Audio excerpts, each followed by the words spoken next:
How's it going, one and all? Welcome to another live stream here today. It is our Monday night live stream as we do. Oh, I've accidentally named it Round 17 Team Review. Round 17 Review. This is actually Round 18 Review. So let's actually just fix that up. I hope that's done the changes that needed to be made. Duke, how's it going, mate? Checking in from Bali, all the way in Bali. Well done to you, mate, for escaping our winter. I gotta say though, the weather has been quite sunny though, despite it being, obviously I'm talking from Victoria. I'm a Vic boy. But congratulations to you, having fun in Bali. Well done. Nice of you to be hanging out with us. Kev, how's it going? Welcome, mate. And Causa, how are you, Causa? Crazy to think Fox Footy came out with a finals prediction that we had last night pretty similar. Yeah, I know. I had a see of that. I had a little chuckle to myself. Looks like we do know what we're talking about just a little bit. But today, last night was our general footy talk. This today is going to be purely in relation to Supercoach. And I understand that around this point of the year, many of us have next to no trades left. So it's a weird situation where our teams are all basically finished. The question comes down to, do we have enough, are our primos injured or not? Essentially is what we've got. But we can start today just by going through how the teams did over the weekend and the scores. Do you know how long Sean Darcy's out for? If DC has a bad injury, I'm considering Luke Jackson. Well, Luke Jackson as a solo ruck has shown that he's certainly capable, and we will actually pull up and we will look at each of these options one by one. So let's share screen. Entire screen. Come here. All right. And we're looking at Luke Jackson. So Luke Jackson, let's see what is his run like. So Jackson coming up, he's got Sydney at home. We saw what English did this week, so that could be very good. Geelong at GMS. Now, young Nick Bryan did pretty well against Geelong. They used to be really good at negating opposition ruckmen, but Nick Bryan managed to get around a 90s odd score. So he's no Luke Jackson. So Jackson could have a good game there. Brisbane at home, the Big O, you got to respect him. The Big O is a good ruckman. He doesn't score too much himself, but he's certainly capable of nullifying the opponent. He's got West Coast at home. Should be in for a good game. BJ Williams has certainly improved this year, but, West Coast is still West Coast. Then he's got Port. You don't know what Port Adelaide's ruck setup will be like at that point of the year. Again, playing at home before coming back to the MCG to play against Hawthorn. So it is a decent run. You can't see that Hawthorn game, but it's a decent run for Luke Jackson. The question is, how long is Sean Darcy out for? That's the question. That's the $1 million question, and I'm pretty sure they haven't. I don't think they've actually told us in terms of on the AFL website. So it will be certainly something that we all have to keep a real close eye on. This is actually a really interesting one. Mackay is going to be out for the rest of the year. So this is pretty big news. But he could play again in finals. Wow. All right. That's a pretty big deal. Did they say anything about Darcy in this? Is it all about Mackay? Yeah, that's all about Mackay. Nothing there about Darcy. So Wardlaw set to miss multiple games. Nothing. There's been nothing so far about Sean Darcy. So had a look here, and there's nothing new about Sean Darcy to report, but you'd expect him to miss this week. Shorts, I don't know. I'd sit and wait on and look to see if there's any news to come out of Fremantle before you make that decision to go Jackson. Let's have a look at the injury update here. All right. Any news about Darcy? Came off after rolling his ankle in ruck contest while Walker sustained. Brandon Walker. Sean had a bit of an innocuous ruck contest injury to that ankle. We're going through the scanning process at this stage, and more information on the time frames will come. So there you go. So there's still no news yet on Sean Darcy. So they're still at the scanning stage. As soon as we find out how long he will be out for, will be a big question. Best option under 491k, any position except for right. All right. Let's see if we can help you out. Best player.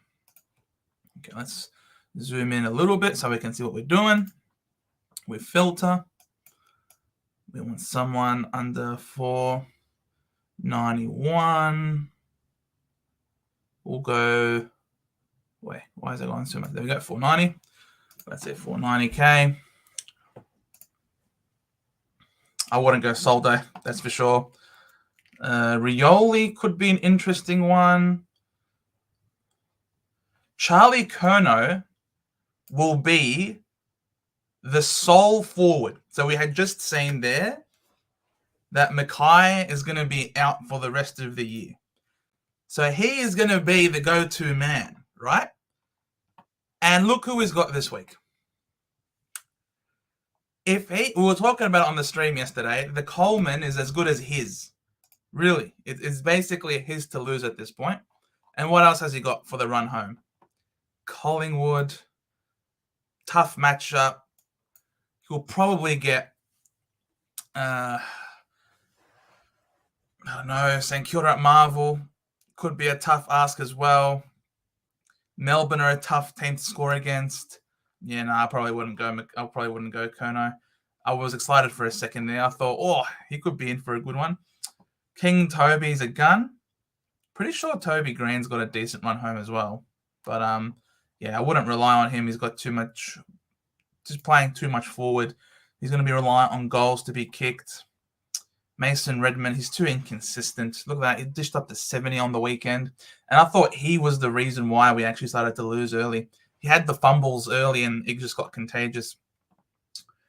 Look, I'm not against Luke Jackson. I honestly reckon at that price point, 461k, with the potential for if Sean Darcy is out for multiple weeks, then Luke Jackson really could be an amazing option for you. And he's got that ruck cover as well. These are the 3-round averages. No, sorry, that was the average. I want the 3. You could go Flanders, but I don't know how likely this is to be can maintain. That's ridiculous. Dusty, he's been doing really well. Dusty as well, coming off against the Richmond win. What is their run like? He's got the Hawks this week to come, which is fairly good. Melbourne, that's tough. The Dogs against defender. He's playing more defense, more forward, so I wouldn't trust him.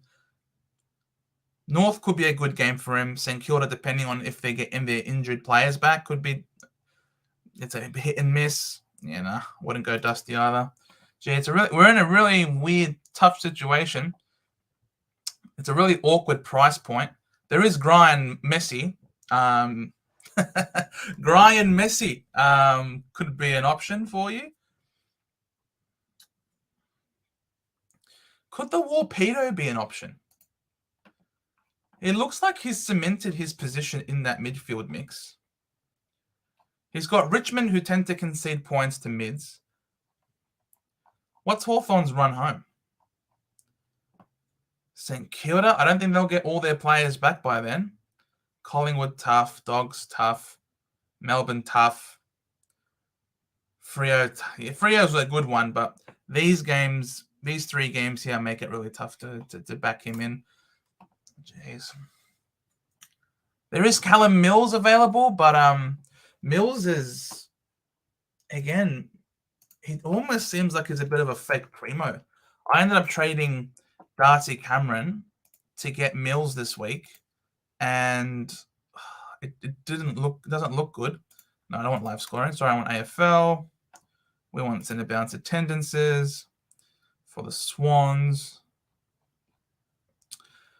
Let's see. How much did so Callum Mills, he's getting CBAs, and Sheldrick is done for the rest of the year.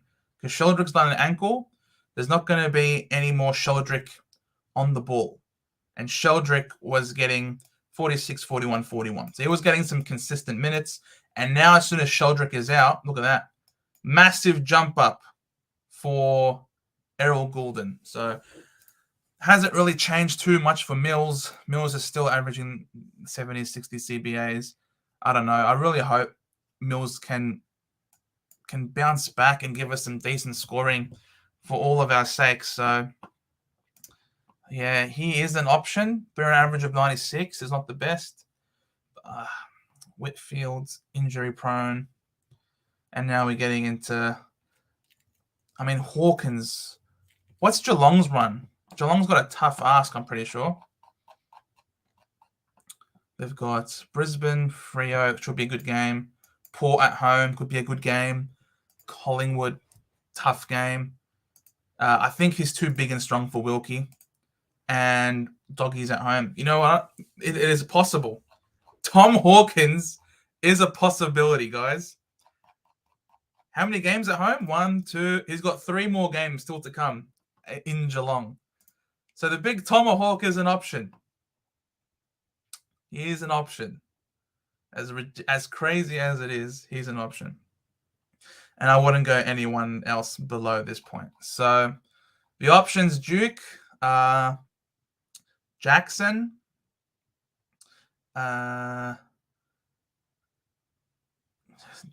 Mills, Curnow, if you think he can kick a bag every week, Rioli, and the Tomahawk. Those are my picks, I think, at that price point. Geez, will be Hughes Butters is out for a prolonged. Yeah, I know. That Butters being potentially out is unbelievable. Let's have a see what if Port Adelaide have had anything to say about that. Nothing really. Not touching base on anything relating to injury, so hopefully that means he's okay. Injury news. Is this the latest one? When was this posted? July 10th. Yeah, that was a week ago. No, they haven't updated. So Freo have updated us with injury news, but Port Adelaide have not. But I did see somewhere that they were hoping. There we are. Port Adelaide Zach Butters is hopeful of playing this weekend again despite a groin injury. Okay, this is from Cal Toomey. You can trust him. Port Adelaide star Zach Butters remains a chance to face Collingwood in this week's top of the ladder clash, with the Power also hopeful of regaining a number of stars. Butters sat out the final quarter with a sore groin, but the gun midfielder hasn't been ruled out. Availability to be determined later this week. So there you have it. Again, nothing is set in stone. A sore groin. Average duration. Average injury duration for AFL player with sore groin. Hopefully this would work for us. Groin strain and groin injury in football players. A grade 2 strain. I saw somewhere. Yes, I'm in Australia. Oh, this is not the football I want, but regardless, it's a running, kicking game. Groin strain.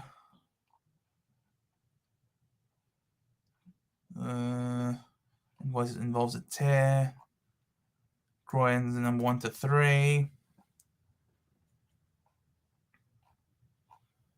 Recovery.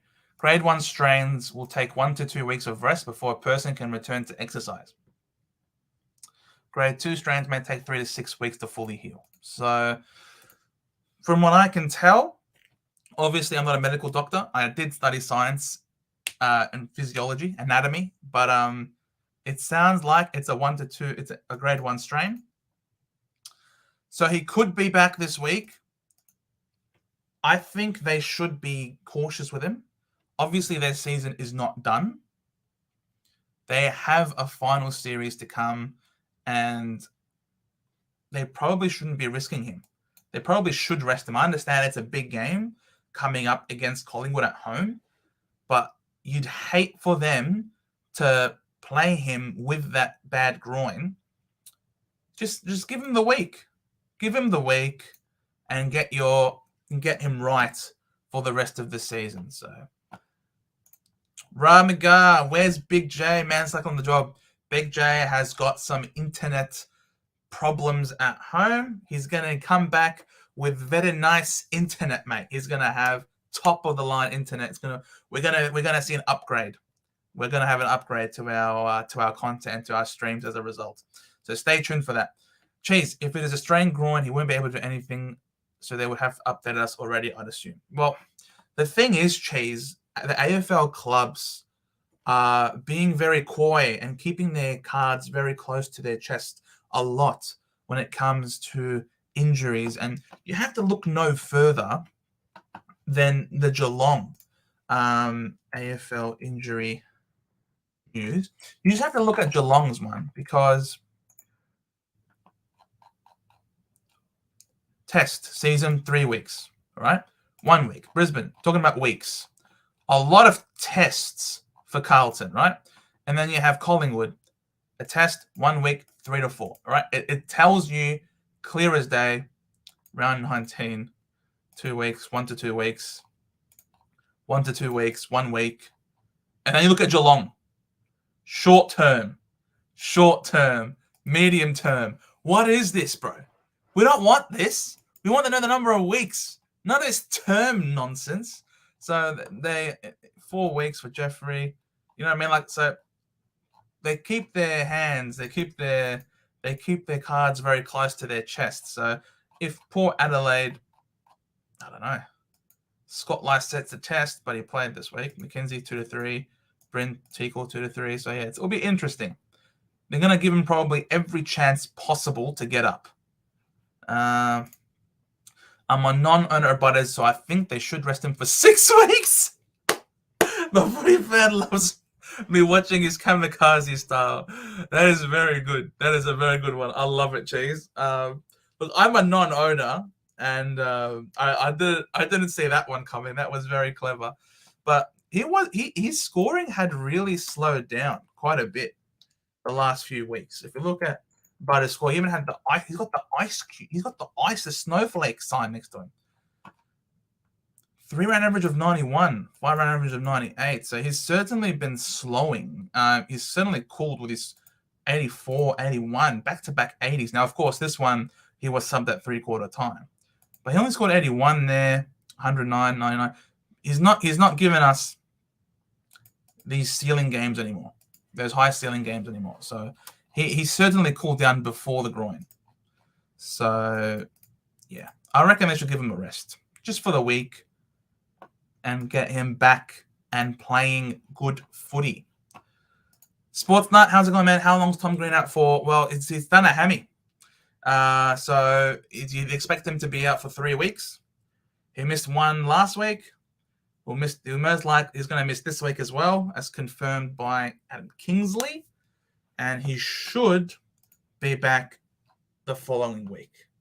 Let's go to the Giants and confirm that. Any news, injury news? Latest news. Weir return as Green ruled out 3 days ago. That was 3 days ago. We don't want 3 days ago. So clearly they have not announced, they haven't given us an update on their latest injury problems over there at the Giants. That's something that we are going to have to wait and see. Yeah, that's just talking about the win. But I do expect him to be out again for this week and next week, I reckon. That's a normal hammy. 3 weeks is a normal hammy. Do you think Butters' drop-off is because of Rosie impact coming through more, playing through Houston more? I certainly think, I don't know, I personally have been noticing a lot more of Houston. Houston does seem to be coming up a lot more aggressively when it comes to the center bounces. So let's have a look and see. In the recent weeks, Rosie compared to Butters. So Butters is still getting more CBAs than Rosie. But for the season as a whole, Rosie 69% of the CBAs, Butters only 57%. So we're seeing that Rosie is certainly being utilized more, even at 81% against Geelong. So you can see that the last couple of weeks. Oh, sorry, not this week. Well, then again, this week Butters was subbed out at 3/4 time. So this number is a bit difficult to read into.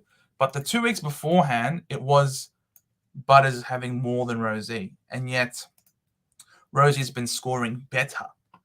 Why? Why is this the case? What's also happened recently? Boak suddenly had a massive jump up in CBAs compared to previous weeks.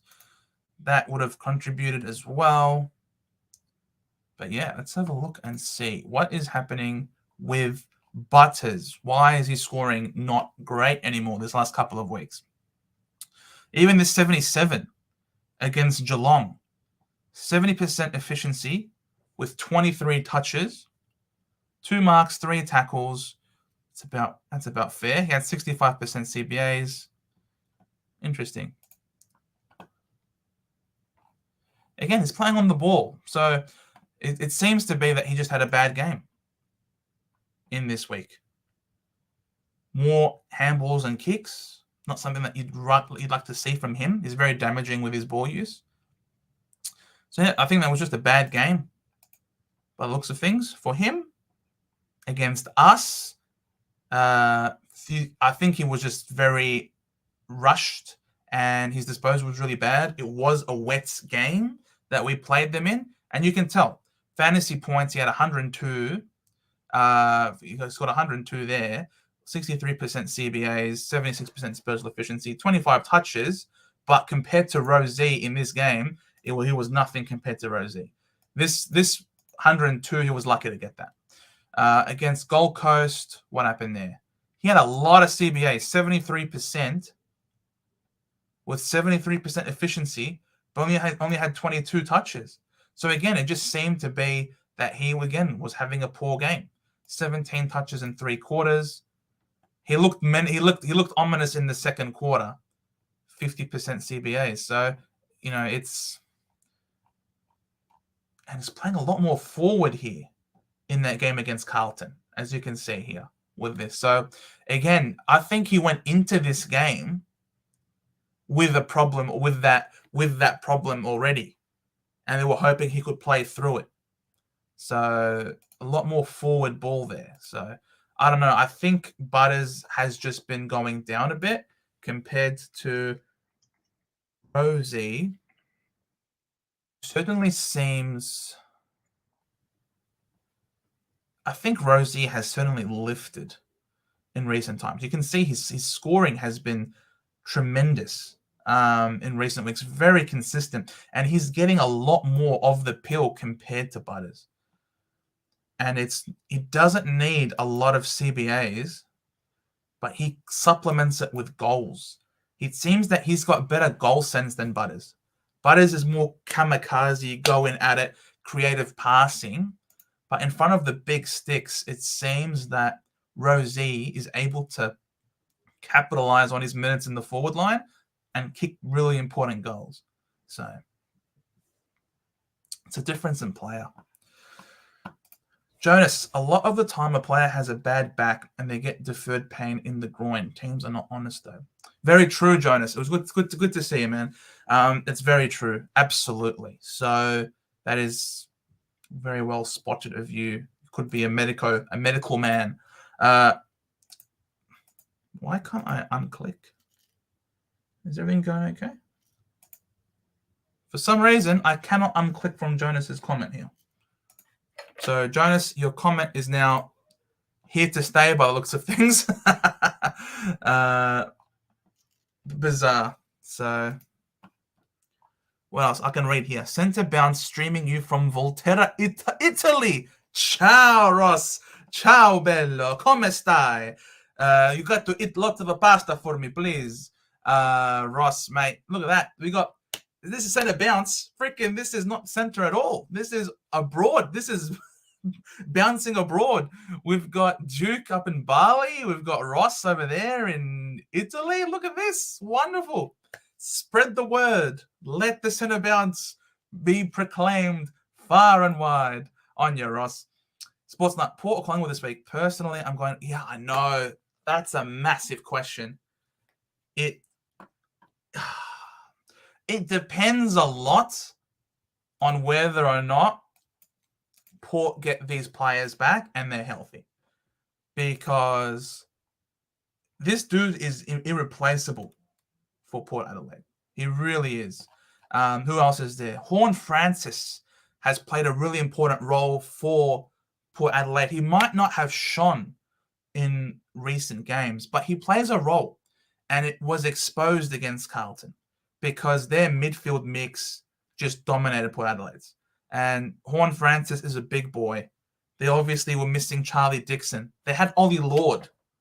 Ollie Lord couldn't kick to save his life. So they really missed him. And Trent McKenzie is again really important for him. They need to play him, and Jonas has to get out. So it's if these guys are in, will certainly make it a lot more interesting of a proposition. But I can't go past Collingwood. I just can't. They seem clearly the team to beat. The only thing that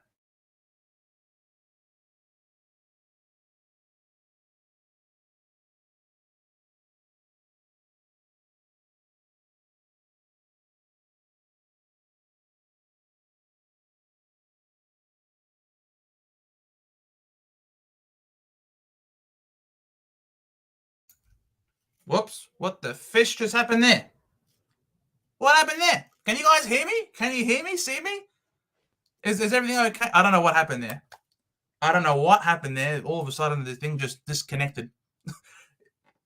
Please let me know in the comments. I promise I didn't press anything. It just went haywire. Please let me know if it's all good. All right, good. Yes. It went from uh-oh to laughing. Okay, good. You're back. Awesome. Can hear and see. Perfect. Jen, how's it going? Thank you. You came in and then all of a sudden my internet's been destroyed all of a sudden. I don't know what happened there. But yeah, as I was saying, the one thing that probably is a question mark over Collingwood is that they haven't been tested recently. They've just been chugging away, doing their thing, beating up on everybody. They only need one quarter to flex, and they beat their opposition. So this I think will be a test for Collingwood, and it's been quite some time. The last time Collingwood were tested, I think, was when they played against Adelaide. Since then, they haven't been tested at all. So this is going to be a really interesting matchup. Whether or not they're used to fighting a game out will be really interesting. But if there's any team that can fight it out, it's Collingwood. So I'm going to lean Collingwood's way. I really hope Port do win because I hate Collingwood. Sorry, Jen. But Houston is playing a cheap role like Doherty when he scores big. Well, he's playing very aggressive. He's very regularly running off of half back, coming in to the center square after the ball is thrown up.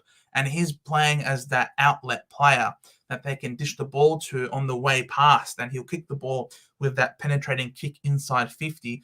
It's a really smart use of his skill to have that massive kick go deep inside the forward 50 whilst the 6-6-6 rule is happening. So it means that the back line will start scrambling. So I think it's a very smart use of his skill set. But yeah, you're right. He does play cheap whenever he scores big. I know DC might be back next week, and I traded him out because I thought it's a back problem.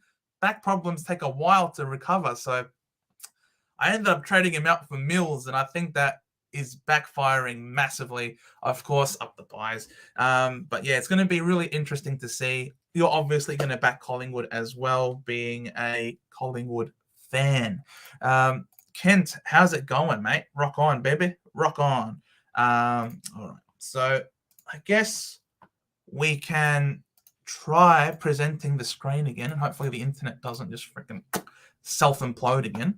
We'll start with the Sydney Swans versus the Bulldogs. This was one heck of a game. It was very close. The Roo boys are looking sad. That they are. And their fans are also looking even sadder, Kent. It's very sad. Big J just sends me messages at work saying North Melbourne are no good. It's like, bro, we know. We know they're no good. What, you've just discovered now or something? Like, there's no surprise here. Oh, geez, what is going on? What is making it happen with fan footy? It's but yeah, the Roo boys are not doing too good. The site can't be reached. Wonderful. It took too long to respond. Excellent. Fan footy's dying on me. Yes, I've got one trade left as well, Jonas. It is... I shall show you my team, how it is looking at the moment. The one solitary trade left with 40,000 in the bank. And I'm really banking on Dunkley being back this week. Yeah, Ford with a 60, decent cover there. And Marich, 67. Mitchell, I'm really bummed out he didn't play. I really hope he gets into the side again. And yeah, I'm this week with Green still out, I'm going to be looping between Johnson and Humphrey. I'm not going to use my last trade. I'm not. There's still too much footy left to go. Yeah, there's no way. I'm just going to loop between Johnson and Humphrey, and hopefully Johnson does okay. I'm not going to be banking on him doing well, though, because Sarong will be back. So, yeah, nerve-wracking. Real nerve-wracking times for me. Really wish I didn't do this Mills trade now. Hopefully, he can repay the faith and give me something better than 84. Because it was looking okay in the first quarter, and then he went to shit in the second and third, and then bolstered up his last quarter with a 40-point quarter. So hopefully he can keep pumping big scores out. Vin, how's it going, man? Your boy Flanders, you picked him up 2 weeks ago as Dunkley cover. That is unbelievable. That is unbelievable. Flanders has been killing it. It's ridiculous. Where has this been? Huh? Where was this? 5-round average of 96, a 3-round average of 113. He's just come out of the clouds. You know what I mean? Like, how do you go from having such a shit start to the year? You get dropped. You then come back 7 weeks later, a renewed person. Is this like, Captain America thing? They put him in some freaking container or whatever, and he's come back a different person. Did they send him to Switzerland or Germany or something and did some surgery? Because this is not the same person. The Flanders for these 4 weeks is not the same as the Flanders of these 4 weeks, that's for sure. Someone has to check his ID. I think Sam Flanders has been substituted with Tom Flanders or something. I don't know. That's bizarre. Jonas, Taron Thomas, Chincotta, Chesaniro is my cover for the year. Yeah, Chincotta's decent. He had a good game again on the weekend. Chessa Nero, his shit, you know that. And Taron Thomas. Well, you better hope he wins in his court case, so that he can still be cover for you. Jeez, I'm thinking of doing Decam to Took if he's out for a while. If not, just getting rid of Fife for Bailey Smith. I would not go Bailey Smith. So you want someone at around Bailey Smith's price. What does Bailey Smith cost? 416, bro. You can't go Bailey Smith. That's right. You can't go Bailey Smith, man. So how much was he again? Bailey Smith was 416k. A forward mid was 416. So you want someone who's around 416. Oh, we'll go 420. 3-minute average. Bro, I'd rather go Hawkins. I'd rather go Tom Hawkins over Bailey Smith. I really would. Believe me. Believe me this. No one really else tickles my peanuts. What the Tanner Bruin, mate. Go Tanner Bruin. No, I'm just joking. But yeah, I'd rather go Tomahawk, man. Or Taron Thomas, if you're gutsy. What's Zach Bailey's run? Zach Bailey is capable of a lot of good things. What is the Brisbane Lions run? They've got Geelong this week. That's going to be tough. They've then got Gold Coast, Freo, Adelaide, Collingwood, St Kilda. That's a decent run for Bailey. Bailey's a bit of a sneaker X-Factor dude. He's capable of going big, but not very consistently enough. I still reckon Tomahawk is your best bet, man. Ken, I have 2 trades left thinking Briggs to Gawn. Briggs to Gawn. Oh, man. Look, if Gawn is going to continue rucking out, there's no way Gawn is going to solo ruck for the rest of the year. Is he? Is he really? Are Melbourne going to be paying $600,000, $700,000 a year for Grundy to be playing in the VFL? If Gawn solo rucks, then this is what we're going to be expecting, I think. Not 200s every week, but he can go back to that 120 type of player if he's solo rucking again. We just have to find out more. If Gawn is solo rucking again this week, what is Briggs's run home? Is it worth that trade? Gee, Briggs at 500k. What a gun. What a gun.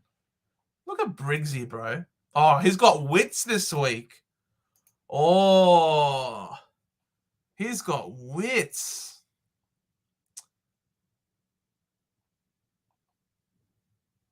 Yeah, try getting in Gawn, man. Get Gawn. He's got wits this week. And then he's got the Dogs. So he's got English. I reckon he'll beat English in the rucks. Sydney, he'll do good. Port, I reckon he'll do good.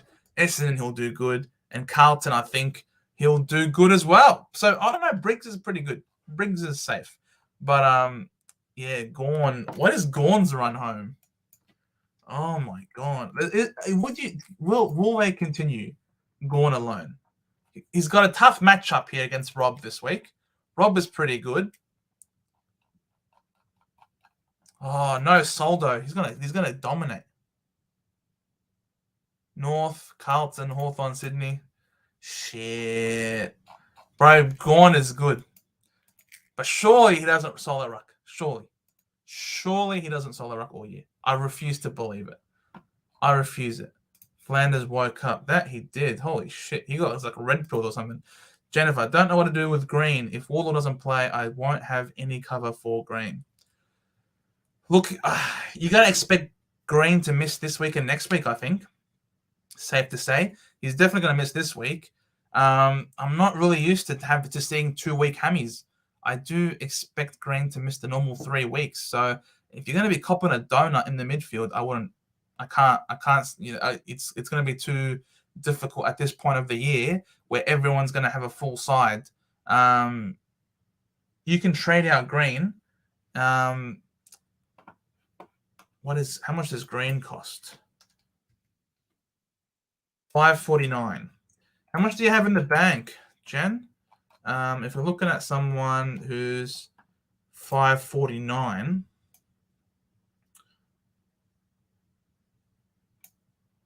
in the midfield, could get Will Ashcroft. No, I'm just kidding. Could go Flanders, but nah, too late. Look, Dusty Martin. I didn't talk about him before, but Dusty Martin, he is a fair shot. The thing is with Dusty, let's have a look at Dusty. Let's have a look at Dusty's statistics, shall we? Let's go to Richmond, CBAs. Where's Dusty Martin? He's getting no CBAs, just about, for Dusty Martin. He is playing very much forward. Okay, so it's you can think that it's not ideal for Supercoach scoring for somebody playing forward, but this guy, you don't want to be sitting there 1v1 against him in the forward line. All right, he's obviously played many seasons and he's not as young as he once was, but he is still a menace in front of goal, and he's been scoring very good in recent weeks, and he hasn't been kicking too many goals. But you see, when he doesn't kick goals, 87, 74, 54. Heck, he kicked 2 goals here and he only scored 64 points. You know what I mean? So it's difficult. Why did he score 131 here? You know what I mean? Like, what has he done here? He's kicked 1 goal with 22% CBAs, but look how many touches he had. He had 29 touches. After quarter time, it was a beatdown by Richmond against Sydney. This was a beatdown against West Coast, especially in that little brief period when they went bananas. Richmond versus St Kilda, it was a beatdown. As soon as the rain started to come, it was one-way traffic. Freo, they're no good. So he's had a very good run. What is the rest of Richmond's run? They've got the Hawks this week. Melbourne, that's tough. Doggies. I don't think they have a defender for him, actually, so he could do well. St Kilda, they've got defenders. They could put Wilkie on him. If not Wilkie, then Howard. North should be a good game. And Port away. Now, Richmond like to play Port in Port. They love playing at Adelaide Oval. So this could also be a decent matchup there for Dusty.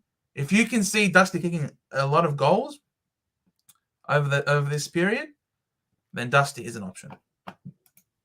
Jonas Bailey, Butcher, is back this week from the sniffles. Yeah, he is, but I wouldn't go near him. He's a butcher, you're right. Who at Hawthorn thought, let's tag Thomas over Shees on LDU. Mate, I'm happy. I'm happy about this. We got a good Sheasel score. Jared Lyons, if he keeps his spot, is worth a look for bench cover. You know someone else is good for bench cover? He plays for Carlton. And he was a great player for us last year. George Hewitt. If you are really strapped for cash and you don't have much of anything that you can afford, yes, his 3-round average is shit. And his 5-round average is also shit. I understand. But he has been the sub and he was injured. He's coming back from injury and they're building him up slowly. You can see 1917 and first week where he's actually played 78 points. Let's have a look. AFL. We'll go to AFL. We go to CBAs. We go to Carlton. We scroll down a little bit. And we look at George Hewitt. His first week where he's had over 50% CBAs. And would you look at that? They smashed Port Adelaide. If there was ever a time you're going to see this guy as cheap as ever, all thanks to injury and subs. So if you want a final player for cover, I reckon he's your man. Carlton are up and about. They're on fire. They're looking to play finals. George Hewitt is a sneaky option, mate. He really is. Jeez, screw Hawkins. It kills my Bombers. But I'm trusting Valley to return to form. He's too good of a player just for cover anyway. Yeah, fair enough. Hawkins does love to play against us. We just don't have a matchup for him. We really don't. Lions was a look, but does he stay in the team? That's the question, Cheese. Does he stay in the team? I don't know if Lions stays in the team. He's really fallen out of favour, and they've got a lot of mids. Who does he kick out? Dunkley's back this week. Someone has to leave that midfield mix. Who's leaving it? Vin has been killing it in the VFL before he came back, and he can very easily average 95 from here on. Is this Jared Lyons that you're talking about? Look, I don't doubt his ability as a player. I don't. But he's not kicking Dunkley out. He's not kicking Neil out. He's not kicking Ashcroft out. He's not kicking McCluggage out. He's just not. Dustin Wayne can be run for run. Yep, just talk about that one. Gorn will be 80% ruck like last year. Jackson Grundy will be bench and forward and a prime sub candidate each week. Look, Grundy doesn't have forward craft. He has to work his ass off in order to get that forward ability. Because right now, he was dropped in a week where there was no VFL. They only played a scratch game intra-club. You know what I mean? So, and he was played forward and he did no good. So, man, that's massive. Jeez, if it's funny that if Grundy gets traded, we might be starting both Grundy and Gore next year. I know, right? But I'm probably not going to be doing that. I'm probably going to be starting with English Briggs next year. That's going to be my ruckman. Wardlow's out for 3 weeks after today. Fair enough. Have 30k in the bank, but 579k when trading Green out. So who is someone in the midfield at 579k? There is Hugh McCluggage. There is LDU. Hugh McCluggage never gets tagged. He'll always go under the radar. He'll never be picked up because there's certainly more damaging players out there. But the problem with him is even when he's not being picked up and they're winning games, he's not very dominant. Now, he has had a good month of football where his lowest score is 92 in a shocking loss to Melbourne. Geelong at the home. He loves to play at home. Gold Coast, Freo, Adelaide, Collingwood, St Kilda. They should beat St Kilda. They should beat Adelaide. They should beat Freo. They should beat the Gold Coast. So those are some decent matchups there for McCluggage, but I don't trust him. He'll have the occasional spike game. Why? What has anything changed for him? Let's have a look. Has anything changed for the Brisbane Lions? Hugh McCluggage, 51% CBAs this week. 36 last week, 59 the week before. All right, so it seems like he might be getting a bit more CBAs the last 4 weeks compared to previously, which certainly might help explain why he's had an increase in scoring. But we can't forget that obviously in these last 2 weeks there's been no Dunkley. Jared Lyons obviously has taken a lion's share of that, but I'm not sure if he stays in the team. I probably wouldn't go that way. I think, as Causa says here, LDU could be your guy. Because let's have a look at LDU's run home. Now, LDU has had a great month of footy himself. 122, 94, 134, 129. And he's got St Kilda to come at Marvel. He's a good player. He's got they won't tag him unless they put Windhager, but I don't think they're using Windhager in that role anymore. He's got West Coast, Melbourne in Ballarat. Could do okay. He's got Essendon. We don't have anyone big to fight him. Richmond and Gold Coast. So I reckon LDU for that. I think LDU's your guy. I think that run home is really good for him. I really do. and is playing great footy as well. He scored 134 against Geelong in Geelong. That's no mean feat. That's really impressive. So I agree with your cause. I reckon LD is a good shout. Jonas, Dusty Martin ran into Mitch Robinson and has never been the same since. Wow. I think you're giving Mitch Robinson way too much praise. But then again, he did have that bruised kidney. That is very, very bad. Kent, Brian Anderson, did his CBAs drop this week? Well, we can tell you. Let's have a look. Got a Gold Coast. Anderson, he certainly did. He was in the high 80s, but it's not like he's lost his CBAs. Like there was a couple of weeks there where he had very low CBAs and then spiked back up again, and then he had a low one this week. So don't worry about it. I wouldn't be super concerned about that. Not at all. Touk Miller obviously had to get an increase from somewhere. This might be the new normal for him. Now that Touk Miller's back in the side, it could be the new normal. Berry has been terrible recently, so he could get dropped. But yeah, Berry is a utility player. He's not the gun. He's someone that they put to plug certain roles. So it's very hard to maintain good form when you're in that role, always having things changed up. I'm telling you, Joe, this is going to turn out to be another Ben Keeser. Berry will get dropped and Lions will stay. Very well. Berry will get dropped and Lions will stay, he says. Let's have a look at the Brisbane team again. All right, so Berry gets dropped. How many CBAs does Berry get? No CBAs at all for Berry. So who is being kicked out of the on-ball brigade for Lions to score well? Is he kicking out Lachie Neale? He's not. Is he kicking out Josh Dunkley when he comes back? He is not. Is he kicking out Ashcroft? Ashcroft only got 40%. And you look at before Dunkley was out, again, it was in the 40s with occasional spike one. But so Ashcroft's role will most likely be maintained. McCluggage. So you reckon Zach Bailey's the one? Zach Bailey's the one that will get his CBAs dropped. Well, you look at him before, Zach Bailey has had 40%. It's not like he's had an extraordinary amount of CBAs when Dunkley was around. He's still got some.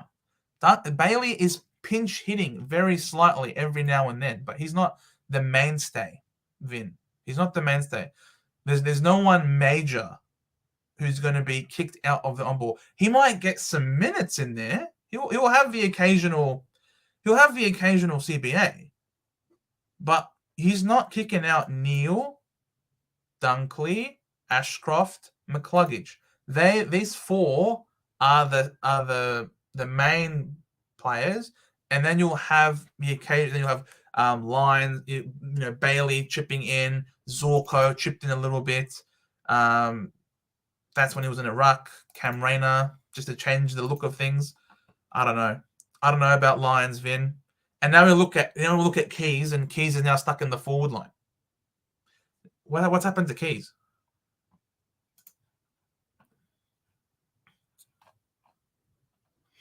What's happened to Keys? He had a spike in CBAs this week, but you look at he had a stretch. He had a 4-game stretch where he was getting good CBAs, and all of a sudden, bang, 3 and 6, and then they put him to 81, and they're still lost. So it's too volatile, just up and down, and they were sharing Schoenberg, Sloan. So as you can see, as the season progresses, there is an evolution to the number of players that are going through the midfield. Maybe as you say, because of as the season progresses and Lions is too good of a player to be dropped, maybe they find a way to incorporate him into the midfield mix to go crazy. What is Where's Lions? What's Lions' break even? Jared Lyons. He's 368K. Okay. Can you afford to wait a week on him? I think you can. At 368K, if he scores 53, he'll go up 20K. Say he goes 100. He'll be close to $400,000. I think you can afford to wait a week to see how Jared Lyons goes. For sure. For sure. Jared Lyons is a great player.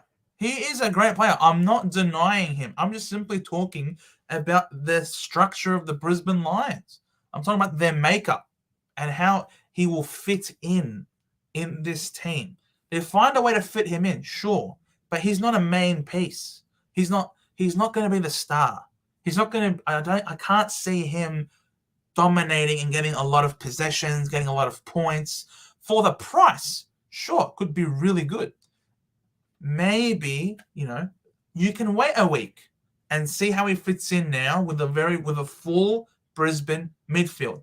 How does it look like with Dunkley back in the team? Imagine you commit 368K and then he ends up being pushed and playing a half forward. I don't know. I would wait a week on Jared Lyons. I'm just saying, wait a week and see if he's good. Then at least you can, then you can you'll be able to see that he is the real deal. If he goes up, if he tons up, he'll up 50K. He won't go at 50K. I think he will be around the $400,000 mark. And at that point, if he's capable of dishing out hundreds, then you can back him in. And you'd be happy to pay 400K for him, I think. What's he scored the last couple of weeks? 89 against Melbourne and a 114. Again, it was against West Coast at home. Bro, my little brother can probably score 80 points, and he's never kicked a football more than 20 meters. And I reckon he can still score 80 points against West Coast at home. So it's definitely, I don't know. I'm not denying Jared Lyons' playing ability, and you got to back yourself in. If you really think this guy is another Ben Keys, then go for it. I just reckon I'd be happy to wait a week. Just be happy to wait a week if he's worth the price point. Going hundreds every week, then 400K is something I'd be happy to pay for someone who's going to get 100 every single week. But for me, I just don't think he will. A lot of people are gonna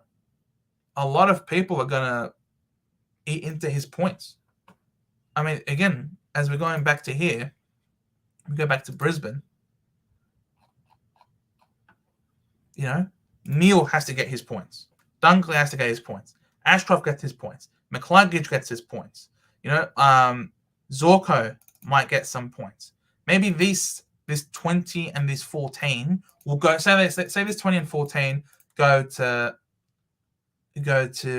Lions. But how much of Lions goes to Dunkley? Remember? Look what Dunkley was getting before. Now, he was subbed out at 3/4 time here. But you look at normally, Dunkley is an 80+% CBA getter. Where's this 80 going to come from? It's going to be, it has to, so again, I just can't see a team. They're not the Bulldogs, where they are a black hole for points and they suck up and they overpossess the footy. I don't think Brisbane play that way. Brisbane are not like that, where they just simply complete, right, we have missed a comment here. Ben Brownstein says the need of Eddie Roll kick one nice goal, but was completely useless and was run off no second efforts, and Grundy has him well covered. Very true. Very true. So it's possible. There is hope for Grundy. Only reason I don't see Berry getting dropped is because Lions only plays mid to score well. Berry sucks wherever you put him, but he sucks less than Lions up forward. So it's the worst, or it's the which one is the least of the greater evils, huh? He's played all mid last time, just kind of sucks at times. Yeah, I mean, you can't predict this stuff. Could Josh Dacos, Took, or Sarong be a good pick? Absolutely. you're a Collingwood lady. You know how good Josh Takos is. He's got a 3-round average of 121, a 5-round average of 107. Certainly, let's have a look at his scoring. How many bad scores has he had? Not many. He's had a few. 64, 67, 77, 83. But all in all, most of his scores have been really good, really consistent. Adelaide was a real close game. Managed to ton up. They smashed them 120. Fairly close game, 111. Smashed 133. So he's in great form. He is in great form, Mr. Josh Dacos. But you can't forget that he's playing on a wing. You compare playing on a wing though to someone like Tuke Miller, who we know is going to be on the ball. And I'm pretty sure we did load up the Gold Coast Suns thing. Let's see. Tuke Miller was back. He played the full game. First proper game, hit out 64% CBAs. This will only this is, he normally gets more than 64% CBAs. So there's still upside for Tuke Miller. Now, Tuke Miller, we all know, is an absolute workhorse machine he's a gun, right? He carries that team on his back. He doesn't have to do so as hard anymore. He can share the load, and you can see what he's capable of. A lot of high 50 scores, right? Now, if we're talking consistency and ceiling, there is no doubt in my mind that Tuke Miller is the most reliable of these three that you've selected here, that you've asked me to look at. Tuke Miller's run home is not that bad either. GWS at Manuka Oval will be an interesting one, to say the least. Brisbane at home, he will bust his ass off, don't you worry. Adelaide away, I don't think they tag him. Sydney at CCG, Carlton at home, and North over there. So look, I honestly reckon these matchups are not the worst for Tuke Miller. I reckon Tuke Miller is your guy at 518k. Let's have a look at Sarong. Sarong is more than that. Yeah, 567.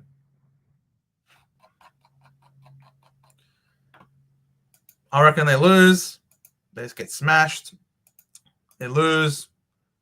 They should win this one, surely. They lose and they win, I think. Maybe. Hopefully. Maybe. Who knows? I reckon the Hawks actually might win them, might beat them there. I honestly reckon Tuke Miller is your guy. Sarong's a gun. Maybe the suspension might be good for him to refresh, to get good again. Let's have a look at him. Fremantle.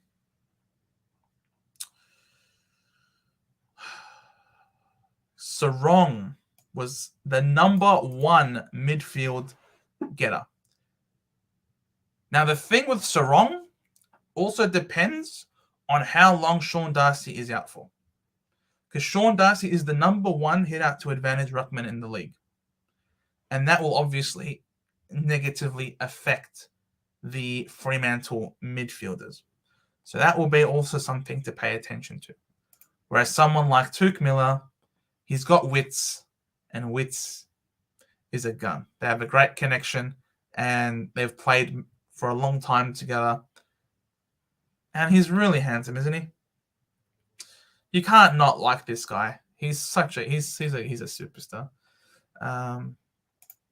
Kent, a feature primo Will Ashcroft made 300k now. So good. I know, right? You gotta Ashcroft is unbelievable. This kid, like he's cracked the 500k. He's cracked the 500k mark, and there are people thinking maybe we don't start him at the start of the year, and yet look what he's managed to do. He's been so good. Everyone has traded him out. Wish they didn't trade him out. It's a Nick Dacos situation all over again. 300 average of 120, if you don't mind. And this was a great run. And for him to score 102 at the MCG, that was his first time. He normally doesn't know how to play football outside of at the MCG. You know what I mean? But He's belonging now. He's played enough games where he's now able to take that form with him in a loss as well. Very impressive. He's someone who I think will be a premium for us in the future. Damn, the father-son rule gifts good teams, some really good players. You just look at him, you look at the Dacos brothers. The father-son has done some incredible things. Unfortunately, they are for already good teams that just get even better, as opposed to poor teams to elevate them. Took has to be the pick of those three. Nando's and Cal have stepped up. Powell, I think. So he may not be scoring like he used to. Still, yeah. I mean, he's normally very reliable as well, durability wise. Tuke Miller. So look, for me, out of those three, it's either Tuke Miller or Sarong. But again, what is Sarong's output like if Sean Darcy is out for multiple weeks? That's the question. Through an average of 110, he's shown us that he's capable of some really good scores. And it almost looked like he was starting to peter out a little bit. He was starting to get under the 100 a few more times. Only 90 there, 84 there. He'd had an occasional spike game, but you can see that his average was starting to drop a little bit as the season was progressing. So look, maybe this 1 week suspension might do him a world of good, get him re-energized again, and he might start pumping out some big scores again. Sydney, I don't think will be able to beat him in the midfield. I think he might have a good game there. Also depends if they have any ruckman playing, so he could do really well. This Geelong game will be tough. The Brisbane game won't be tough. West Coast will be fine. Port will be tough, and Hawks will be fine.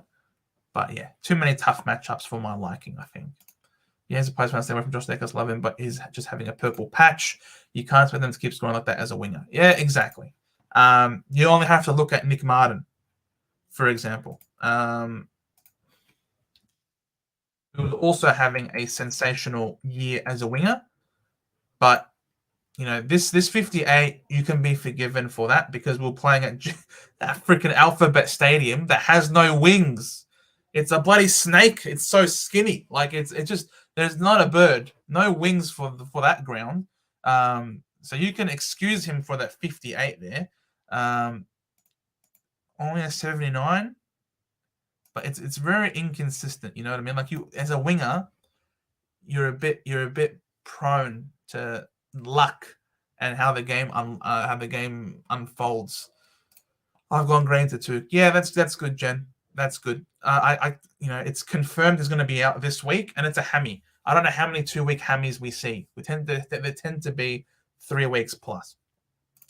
Jonas, what do you think Freo finish on the ladder? The season is done. Do you think they will shut players down towards the end of the season? Melbourne own their first round pick. Exactly. They don't want to play bad. They have a lot of pride, I assume. They're going to probably want to play as best as they can. And their run home, look, they've got some winnable games. If we look at Freo, they've got some winnable games. They could beat Sydney at home. They won't win that. You'd expect them to beat West Coast, surely, in the derby. Port, they'll lose. And they got the Hawks in the last round. They're going to hope to win that as well. So they have to save some face. They also don't want to, forgot Melbourne had Freo's picks. I know. Fremantle, they, that decision to get Jackson is looking to be an absolute masterstroke for Melbourne. Because not only are Melbourne contending, they're also going to get an extra very nice pick. Let's have a look at that ladder again. What pick is that? That pick is they're going to get pick 4 at this rate. Melbourne, they're going to get pick 4. So Freo have to certainly lift their game. They got the Swans this week, so if they can win that, they'll jump over them, and they got to salvage something from this season. They can't. You can't go from winning an elimination final last year to freaking being bottom 4. That's just too disappointing. There'll be a lot of pressure on the coaching staff, etc. So, their season is done. North Melbourne going to be serious next year if they pick up Riley. Yeah, exactly. If it's a big if, and I wouldn't be surprised if the AFL allow them to do so, because once again they are entrenched in the bottom 2. Now I say they shouldn't be getting sympathy because this was their own doing. If you are a poorly run club and you've caused yourself to be in this situation, I don't think it should be up to the AFL to bail you out of your own mistakes. You have to build yourself back up again. You just have to. I don't agree with them getting all of this extra support. I don't know. That's just me. It might be harsh. Causa and Big J might think that I'm being anti-North, but I just think it doesn't matter. It's literally any team that gets themselves through bad governance into a shit situation, they shouldn't get any concessions, I think. Makes me vomit that win in the last 5 was against us. Their win in the last 5. Yeah, that Fremantle game was this. That Fremantle game. Look, it was a perfect storm for him. We were coming off the bye. There was the bye curse. They were demolished by GWS the week before. They were breathing fire. There was a lot of pressure on them. We were traveling. We were playing over there. We lost Draper. They got Darcy. Like, it was just a perfect storm where we ended up, falling short, unfortunately. But the thing is, they brought the heat, and we couldn't handle the heat very well. And that's exactly what Geelong did to us on the weekend. They brought the heat, and we couldn't take it. I know it makes me vomit too, believe me. But it just goes to show that as soon as you bring up the heat, and I'm worried, if we make finals this year, it's going to be finals heat. And we've shown that we are unable to handle that. So that's what I'm worried about. Cheese. It's the same thing. We couldn't handle Freo. You know what I mean? English going to go massive against Don to get 204 and 2020. Those were different opponents 3 years ago. Yeah, look, we have changed a lot. But Phillips will be back. So it's not like we were going in with just Brian. We're going to have Phillips back. Phillips was suspended for being very clumsy in the last minute of the game against Adelaide. But look, he's not bad. Big Flipper is not bad. He probably won't be able to go with English, but he'll certainly be... He'll be good. He'll be serviceable for us. North went down the recycled players route, and how many players worked out versus overpaid failures. Yeah, I know. Like, that's on them. That's their problem. You look at what happened when Brad Scott was their coach. They made it to 2 prelims with a very average list. It just goes to show that you don't need the most talented players in order to get somewhere. As long as you have full buy-in and there is a good structure around them. This idea, what they did was poor governance, and they should not be bailed out because of it. Same thing with any other club going through a rebuild. If you look at, we're not bad, and that's normally when we have Draper though. Vin, we haven't had Draper for a few weeks, so all of a sudden Ruckman have been doing a bit better. Saints versus Kangas. Jono, careful not to choke on your kangaroo steak this week. Kinnear should go huge this round. Sneaky, definitely risky. So look at the fixture. This week, who do the Giants play? The Suns. Ooh. Yeah, I wouldn't go there. I'm not trusting Cogs anywhere near my captain. No way. I'm not doing that. Not when Gold Coast have sacked their coach and now they're in this honeymoon period. No way. They're playing free football. Surely we can beat the Bulldogs this week. We need to steal a win like that to keep our season alive, especially now GWS isn't easy like we thought. I don't know, man. I honestly don't want us to make finals at this point. What's the point? What's the point of Essendon making the finals this year? Let's be real. I would love for them to make finals as well, right? But what happens if we do?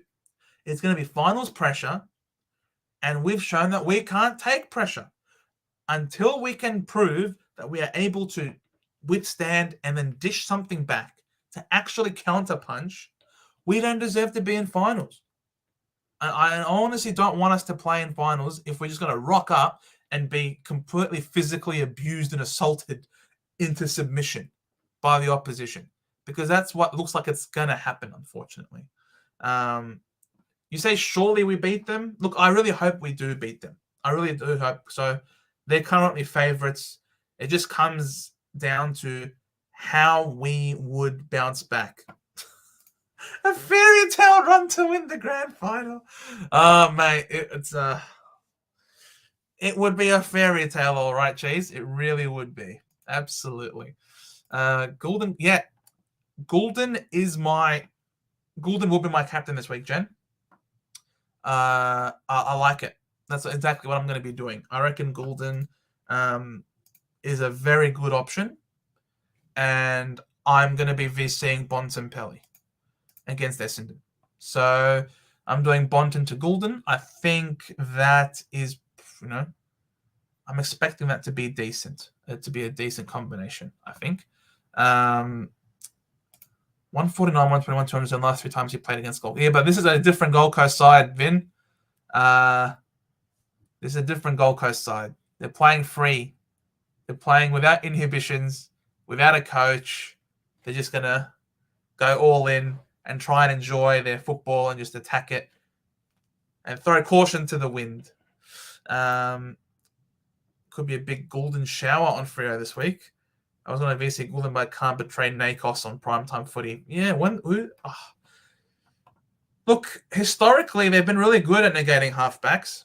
And against defenders, they rank 4th. Against mids, they rank 13th. If he gets a lot of mid time, what has Dacos's mid splits been like? Let's go to Collingwood.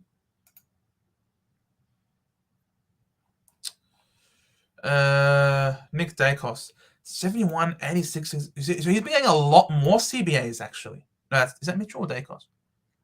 Yeah, Dacos. He's getting a lot more CBAs than before. Ooh. VC on Dacos could be real. I like that. Yeah, Vin, I know he tried. Port tried tagging him, but when you're playing on the wide expanses of the MCG, he's impossible to tag. And he was playing more defensive. Now he's playing more on the ball. Yeah, as you say here, he's more on the ball than ever before. So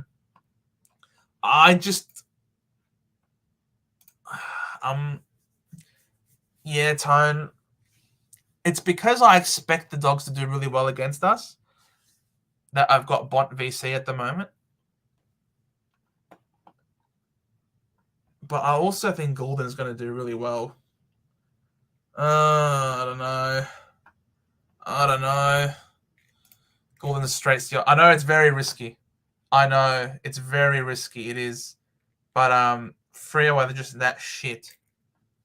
But then again, you never know which Freo pops up, if it's the super high pressure Freo or not. Going English into Goulden or Dacos. Yeah, I wish I had English. I would have had him if Gawn had 1 less CBA, the bastard. If he had 1 less CBA, I would have had Gawn here and English here. It's a game of inches. Millimeters, even. I've got McRae and needs more CBAs. Yeah, what's happening to him? I mean, he's playing for Bevo. What do you expect, mate? He's freaking... Bevo loves to stuff up his best players. No CBAs. The last 2 weeks for McRae. None. 0. Nada. Disgusting. Bevo should be sacked. Bevo is just dead set a flog. He just ruins his team. Stuff him. Yes, I saw that. Might have to go Dacos as captain 149 in round 2. Yeah, well, he was playing at the MCG. MCG, as opposed to Adelaide Oval, very different. It's a very different proposition. Port Adelaide at home are very different. When do they play? Saturday night. Same time as Goulden. Oh no, you can't do both. We can't do Goulden into Dacos or Dacos into Goulden. They're playing at the exact same time. Oh my god. What is up with the fixturing? The fixturing is just disgusting. Papui makes me hate Sydney. Mate, the way he just freaking gallivants about every time he kicks a goal, thinks he's the greatest thing in the world. Just calm your tits, bro. Take it easy, bro. Honestly. My God. Yeah, McGuinness is Tim Taranto is a strong boy, though. He's a strong boy. Gonna be looping with Thomas. Wow. Interesting. Very interesting. Going missing on form was one of the most brutal things I saw for owners getting. Yeah, literally, like, I went with Wits, thinking, you know what, this is the safest option. He's number one ruck. Won't have to do that. Won't have to meddle with my ruck line anymore.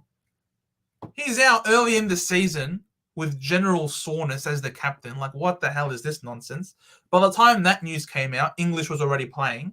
And so I thought, all right, we'll go down to Grundy to then go to Gawn. Because Gawn was almost certain to get forward status. And so we get in Gawn, and I'm expecting English to start to drop in price. And I forecasted it to perfection. Like, I honestly thought I was an absolute genius. Tactician, mastermind, timing it all to perfection. And then one extra CBA. And he misses out by 0.1% Gawn forward status. And just like that, the whole plan fell apart. If I had Gawn in my forward line, I'm not trading him out because I had Briggs sitting here, R3. Why would I be keeping Gawn when Briggs was doing better? How am I supposed to know that freaking Gawn, that Grundy's going to get dropped? Oh my God, that is unbelievable. That was so sad. Why do they have to play at the same time? I know, Jen, because the AFL are so shit at fixturing. And they don't care about us super coaches. That's why. I'd say 250 minutes. Oh, for sure. For sure. But I don't have him anymore. Globes, mate. How's it going? How's it going, Mr. Grundy, Mr. Gawn VC? Mr. Gawn VC? Tickled your peanuts? Vin. Rowan Marshall against Cherry. Potential C option if you're going Goulden or Nakos. Yes, it is. He definitely deserves to bounce back because this was he did. What the hell was that? 58. Come on, 58. He says. How do North do normally? How have Ruckman gone against North Melbourne in recent times? Let's go to game day. AFL matches. Who played North Melbourne this week? It was Hawthorn. Cherry 75. As opposed to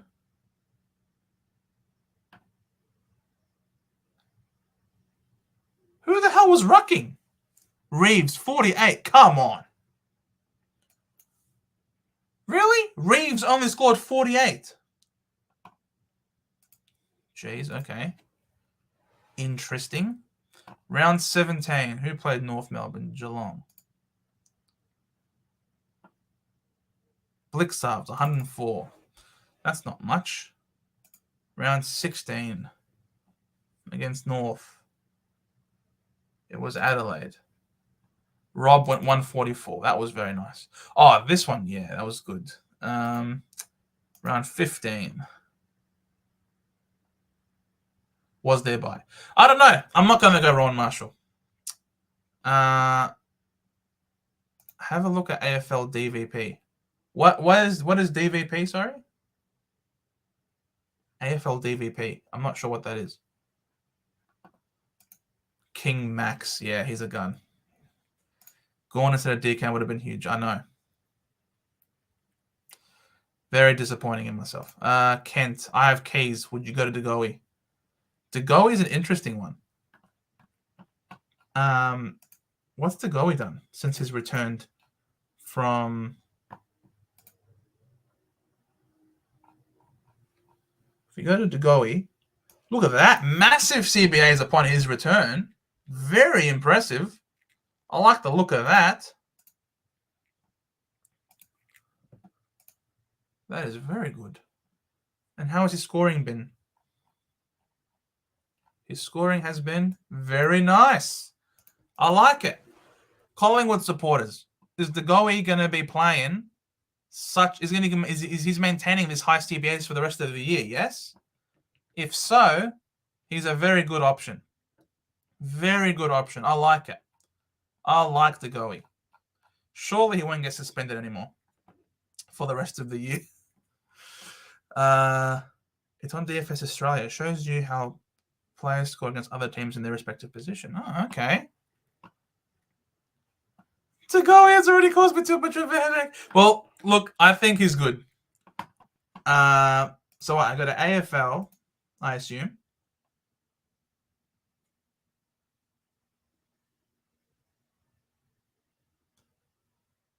DVP. Defense versus position. DVP matchup. Is this the one? Our defense versus position. Oh. No, top one. Oh, okay.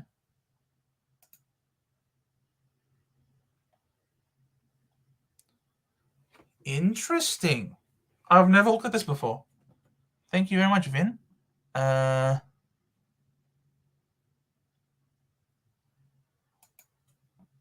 I'd like you to... So what? Is this trying to tell me that key forwards do bad against Adelaide?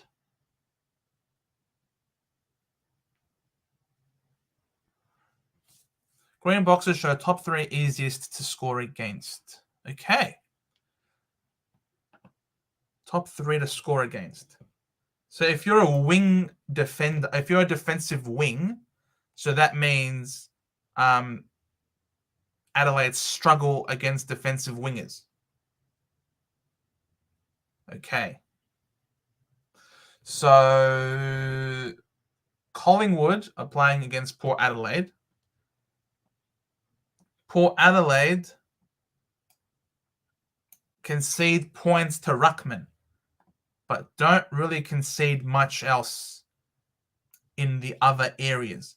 In fact, they're quite good against inside mids. So defensive wing score 9.86 higher than their season average against Adelaide. Okay, that makes sense. I like that. Very nice. Thanks, Vin. Gee, this website is unbelievable. Okay. So against Fremantle, they suck against the rucks and they suck against inside mids and against key forwards. None of which is what Goulden is. Okay. Any number under 3 or above -3 is not that significant. Okay. Gotcha. Okay. So we want... All right. So who were the matches? What were the games again? So we got the Bulldogs are playing against Essendon, right? This number is over 3. As is designated kicker, I assume that means? Yes, it is. Majority of kick-ins. Okay. So Essendon suck against general kick-in players. No one's got one of those. And we suck against defensive wingers. Okay. Yeah, I figured as much. So in the last 5 weeks, we suck against defensive wingers still and against general defenders. No one's got really too many Bulldog defenders. How are we doing against the Ruckman? Still not good. Ruckman still struggle against us. Fremantle still struggle against inside mids. Rucks have smashed it against Port Adelaide. Yeah, that is huge. Oh, please, Darcy Cameron, don't be back this week. If Darcy Cameron is back this week after I traded him out last week, I'm going to cry if that happens. Oh, man. Okay. St Kilda. Who's St Kilda playing against? Because they're in shit form. But according to this. Who's playing against St Kilda this week? Oh, North Melbourne, is it?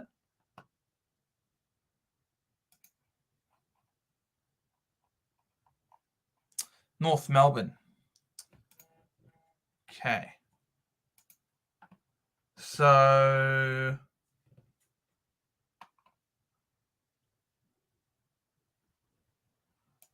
North Melbourne are struggling against Ruckman. So Rowan Marshall could be good. And they struggle against general forwards as well. So Rowan Marshall could be a good selection because he can push forward. So that could be really good. Who do West Coast play?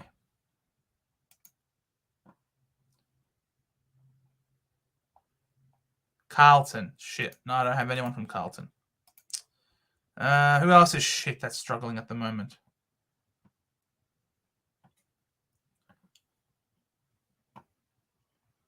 Yeah, St Kilda are giving up a lot of points to everybody. What the hell?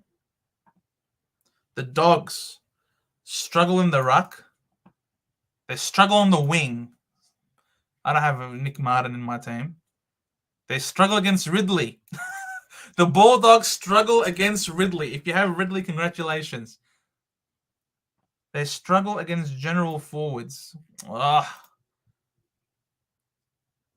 West Coast are playing North. I know that we're playing Carlton. I don't have any Carlton players. How do we do against inside mids? Oh, we're pretty decent, actually. So Bontempelli might not go bananas, according to this.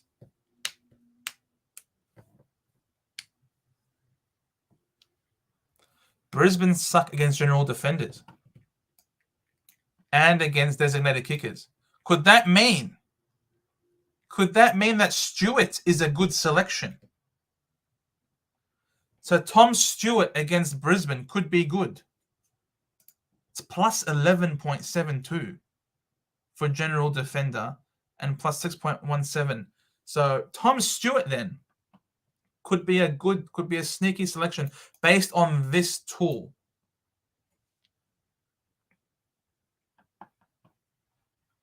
So when do Brisbane play? They play afternoon. So it could be Stewart into... See, Goulden's playing Fremantle. It's not +3. So it's not that great. And Collingwood are playing against Port Adelaide, who have been really good at mitigating inside mids.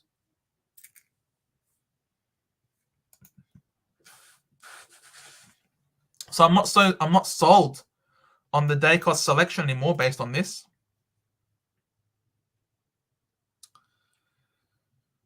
Sydney.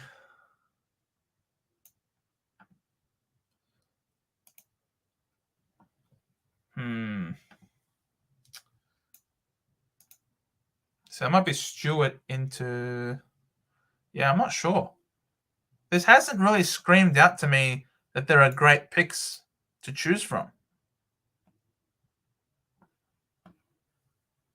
based on all this information. I don't see anything crazy. How do the Bulldogs do? I'm not going to captain Merritt against the Bulldogs. Melbourne. Who's Melbourne playing again?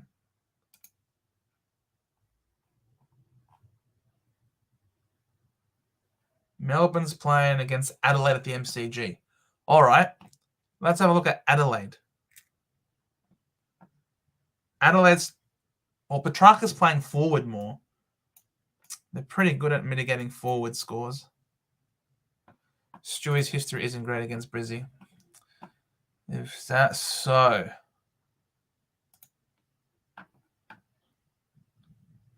Yeah, Brisbane ranked 14th against defenders. 58 at the Gabba last time. And then 81. Yeah, it's not Stewie then. Sinclair against North. Sinclair against North. That's a good one. Against North, designated kicker, it's only 2.46. And general defenders, minus 13. So not really that sensational. But how much on the ball has Sinclair been playing?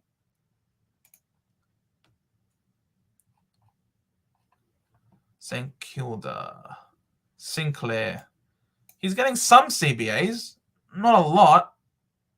Some CBAs.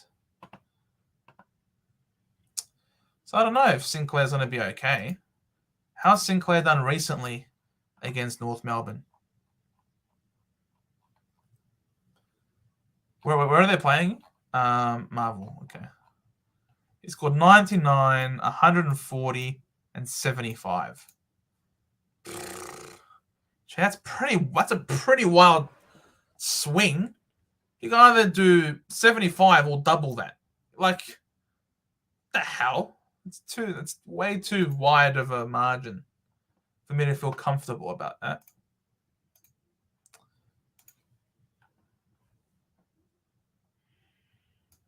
St Kilda against inside mids lose. So if you're thinking about LDU as an option, the statistics are backing that. If you got an inside mid against North Melbourne, in the last 5, it's been pretty decent. So if you got a Steele type, Steele could do well, according to this.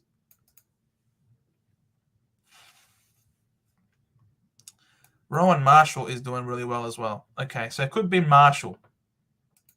So it could be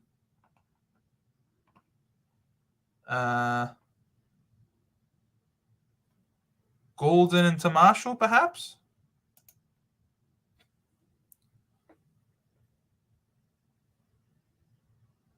Could be Golden into Marshall. Who does Adelaide play? Adelaide playing against Melbourne. Because how has Dawson been doing? Melbourne are really good. Hawthorn suck against defenders. Who do Hawthorn play?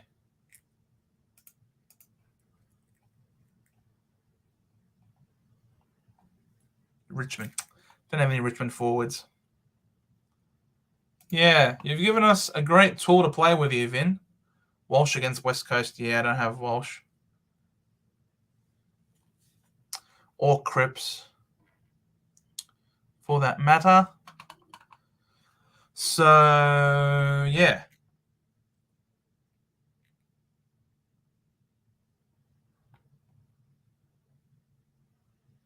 That's probably... Collingwood are not great against defenders. And they're playing against Port Adelaide. No one's got any Port forwards. You never know. Rosie is forwards, not a defender. What am I talking about? That's general defender. Sorry, apologies. Brain fade against general forwards. If you've got Houston, Houston could be an option as a VC this week. If you've got Houston. Playing at home as well. Really good.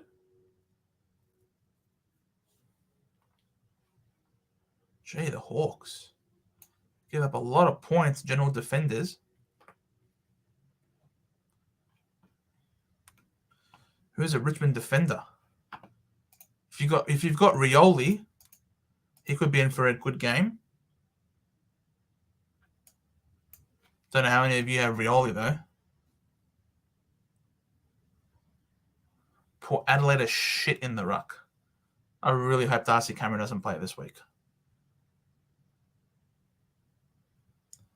Sydney is shit in the ruck. You've also got to take into account recent team performances, absolute smashings. Yeah, for sure.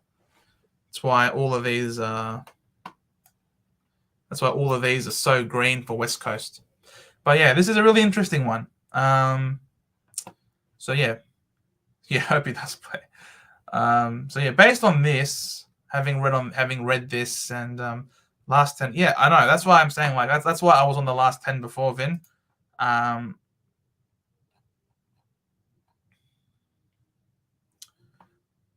Marshall is still a decent option because you'll have ruck time and forward time, you'd imagine.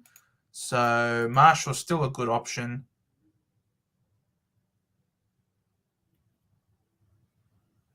Yeah, but Walsh against West Coast is just free. Anyone against West Coast is free.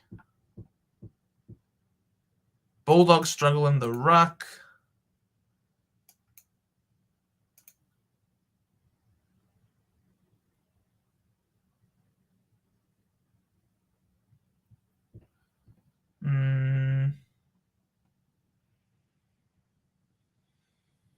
St Kilda are not good against designated kick-in players. So St Kilda are not good against Sheasel. We've got to have a good game from Sheasel, baby. Against Adelaide, Gawn will do okay. Plus 5.61. And in the last 5 weeks, plus 7.55. So yeah, Gawn could have a good game against Adelaide for sure.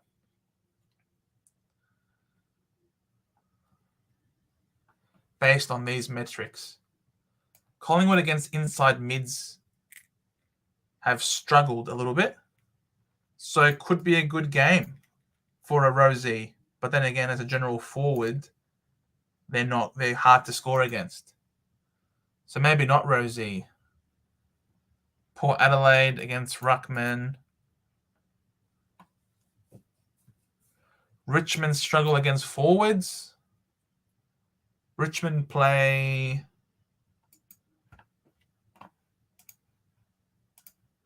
the Hawks. No one's got any Hawks forwards. St Kilda struggle against forwards. And St Kilda play North Melbourne this week. So tough. No one's got any North forwards. Carlton give up a lot of points to defenders. So if you've got Shannon Hearn, could do really well. Or Barras could do well. Geelong against defenders. I don't think anyone's got any Brisbane defenders, do they? Hawks play against Richmond. Richmond, they're pretty good against defensive players.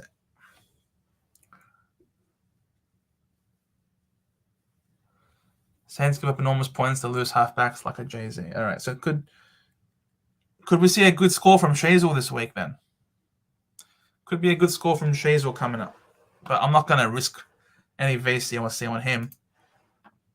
Could be Goulden into Marshall. Good matchup for Marshall. Errol Goulden has the ceiling, has been playing incredibly well, has the hot hand. His last few weeks have been sensational. Last time he played them at the SCG, he scored 156. At Optus, he scored 113 last year, but he's playing more on the ball this time around. So I expect him to score more than this. And yeah, Errol Goulden is a great VC. He's capable of going big.